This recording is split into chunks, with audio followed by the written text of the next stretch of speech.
तो jujutsu Kaisen series में jujutsu sorcerer बनने के लिए तुम्हारे अंदर कर्स्ट एनर्जी होना काफी ज्यादा इंपॉर्टेंट है। वैसे तो जेजेके एनिमे में जितने भी सॉर्सर हैं उनके पास ऑलरेडी कर्स्ट एनर्जी और इनहेंट टेक्निक होते हैं, बट कुछ ऐसे भी सॉर्सर एग्जिस्ट करते हैं जिनके पास कर्स्ट एनर्जी नहीं है, इसलिए वो सॉर्सर कर्स्ट स्पिरिट्स को मारने के लिए कर्स्ट टूल का यूज करते हैं। एक कर्स्ट टूल तुम्हें नॉन सॉर्सर से सॉर्सर बनाने में हेल्प करती है और जेजेके एनिमे में हमें अब तक कर्स्ट टूल के बारे में काफी कम बताया गया, इसलिए इस वीडियो में कर्स्ट टूल के बारे में हम एकदम डिटेल में डिस्कस करने वाले। वीडियो में आगे हम माहोरागा और हिरोमी के कर्स्ट टूल और प्रिजन रिलेम जैसे डेंजरस टूल के साथ साथ कर्स्ट टूल क्या है और वो काम कैसे करते हैं और जेजेके एनिमे में कर्स्ट टूल के कितने टाइप है ये सब डिस्कस करने वाले हैं। और वीडियो खत्म होने तक तुम्हें पता चल जाएगा कि कर्स्ट टूल जेजेके यूनिवर्स में कितना बड़ा इम्पैक्ट डालते हैं। तो चलो शुरू करते हैं। मेरा नाम है लव, चैनल का नाम है मार्वल टाइम और आज हम डिस्कस करने वाले कर्स्ट टूल्स के बारे में। तो basically cursed tool normally weapon से होते हैं, लेकिन जो उसमें कर्स्ट यूजर होते हैं वो अपनी थोड़ी सी कर्स्ट एनर्जी को उस वेपन के अंदर डाल देते हैं, जिससे वो वेपन कर्स्ट स्पिरिट्स को मारने के कैपेबल हो जाती है। और जेजेके यूनिवर्स में कर्स्ट टूल्स के साथ साथ कर्स्ट ऑब्जेक्ट भी एग्जिस्ट करते हैं, तो उसके बारे में हम वीडियो में आगे डिस्कस कर लेंगे। तो अब हम बात करते हैं कि जेजेके एनिमे में हमें ऑन स्क्रीन कितने कर्स्ट टूल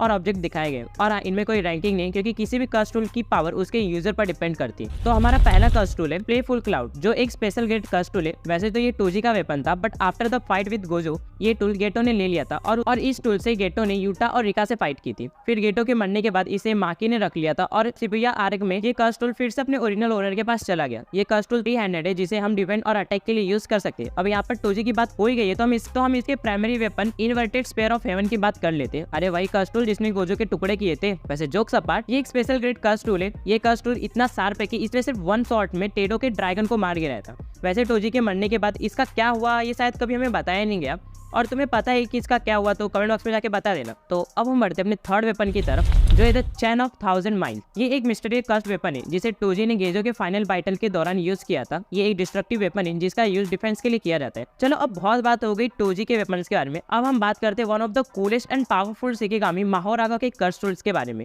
जो है द सॉर्ड ऑफ एक्सटरमिनेशन। वैसे तो ये कर्स्ट टूल काफी ज्यादा यूनिक है, ना ही सिर्फ इसके शेप और पावर के लिए, बल्कि ये cursed tool negative cursed energy के बजाय पॉजिटिव कर्स्ट एनर्जी से बने। आसान भाषा में बोलूं तो जेजेके यूनिवर्स में सारे सॉर्सर कर्स्ट टूल्स और कर्स्ट स्पिरिट्स नेगेटिव इमोशन से बने, जैसे कि गुस्सा, नफरत, दुश्मनी, जेलेसी एक्सेट्रा। इसलिए नेगेटिव इमोशन से नेगेटिव कर्स्ट एनर्जी बढ़ती है और जेजेके यूनिवर्स में सारे सोर्स नेगेटिव कर्स्ट एनर्जी का यूज करते हैं फाइट के लिए। बट जेजेके एनिमे में कुछ ऐसे भी काफी रेयर वेपन है जो पॉजिटिव कर्स्ट एनर्जी से बने, जैसे कि माहोरागा के एक्सटरमिनेशन ब्लेड। अब यहाँ पर ट्विस्ट ये है कि पॉजिटिव कर्स्ट एनर्जी वाला वेपन 10 टाइम ज्यादा पावरफुल होता है नेगेटिव कर्स्ट वेपन से। माहोरागा अपने इस स्वॉर्ड से किसी भी कर्स्ट स्पिरिट्स को 1 शॉट किल कर सकते हैं, और इस बात को खुद लॉर्ड सुकुना ने कहा था। सुकुना ने तो ये भी कहा था कि माहोरागा अपने इस स्वॉर्ड से सिर्फ 1 शॉट में उसे भी मार सकते हैं। तो अब हमारा नेक्स्ट कर्स्ट वेपन है मे की बैटल एक्स। ये एक लार्ज बैटल एक्स है जिसे मे डिफेंस और अटैक के लिए यूज करती है। ग्रे और लंबे हैंड गार्ड के साथ इसके अपर साइड में कुछ निशान बने हुए हैं। वैसे तो ये वेपन काफी ज्यादा भारी है, लेकिन मे इसे इजीली अपने साथ कैरी कर लेती है और इससे फाइट कर लेती है। ये वेपन इतना कुछ खास नहीं था, इसलिए चलो हम बढ़ते हैं अपने नेक्स्ट वेपन की तरफ,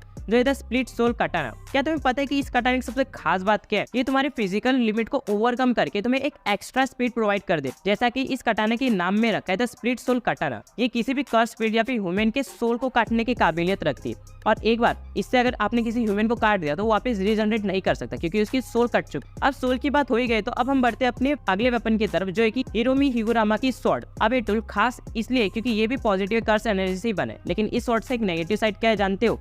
कि हिगुरामा इस स्वॉर्ड को बिना परमिशन के यूज नहीं कर सकता। अब ऐसा इसलिए क्योंकि ये स्वॉर्ड हिगुरामा को उसके डोमेन एक्सपेंशन में उसके शिकिगामी देता है। अब ये शिकिगामी कौन है, हिगुरामा के डोमेन एक्सपेंशन क्या है, इसके बारे में हम कभी और डिस्कस कर लेंगे। तो फिलहाल हम अपने नेक्स्ट वाले वेपन की तरफ बढ़ते हैं, जो है फेस्ट्रेटिंग लाइफ स्वॉर्ड। ये थोड़ा वियर्ड कर्स्ट टूल है, क्योंकि इसे कोई सॉर्सर नहीं बल्कि एक कर्स्ट स्पिरिट यूज करते हैं। इस स्वॉर्ड के थ्रू ये कर्स्ट स्पिरिट एक टाइप के कुछ बॉम्ब रिलीज करता है जो उसके ओपोनेंट को डैमेज देते हैं। इसका यूज हमने पहली और आखिरी बार मांगा में यूटी और इस कर्स्ट स्पिरिट के फाइट के दौरान देखा था। अब नेक्स्ट कर्स्ट टूल है इस बुड्ढे का गिटार। एनिमे और मांगा में इसके बारे में कुछ ज्यादा तो नहीं बताया गया, लेकिन तुम ऐसा समझ लो कि ये गिटार, इस गिटार को बजाते समय इसमें से साउंड वेव के बदले एनर्जी वेव निकलती है, जो यूजर के धुन और उसके म्यूजिक स्टाइल पर बेस होते हैं, जैसे रॉक, स्मूथ एक्सेट्रा। तो यहाँ पर हमने बहुत कर्स्ट टूल की बात कर ली। अब हम बात करते हैं कर्स्ट ऑब्जेक्ट के बारे में। और अगर तुम वीडियो के इस पॉइंट पर पहुंच गए हो और वीडियो तुम्हें पसंद आ रही है तो वीडियो को लाइक करो, चैनल पर नए तो चैनल को सब्सक्राइब करो, और तुम्हें ये वीडियो कैसी लग रही है कमेंट बॉक्स में जाके बता देना। तो अब हम बढ़ते हैं कर्स्ट ऑब्जेक्ट के बारे में, और यहाँ पर मैं सिर्फ मोस्ट पावरफुल कर्स्ट ऑब्जेक्ट ही लूंगा, छोटे मोटे कर्स्ट ऑब्जेक्ट नहीं लेने वाला। इसलिए हमारा पहला कर्स्ट ऑब्जेक्ट है प्रिजन रिलेम। ये एक लिविंग बैरियर है जो किसी भी चीज को सील करने के कैपेबल है। प्रिजन रिलम में जब तुम किसी को सील करते हो तो वो एक दूसरे डायमेंशन में कैद हो जाते हैं और इस सील को अंदर से तोड़ना नामुमकिन है।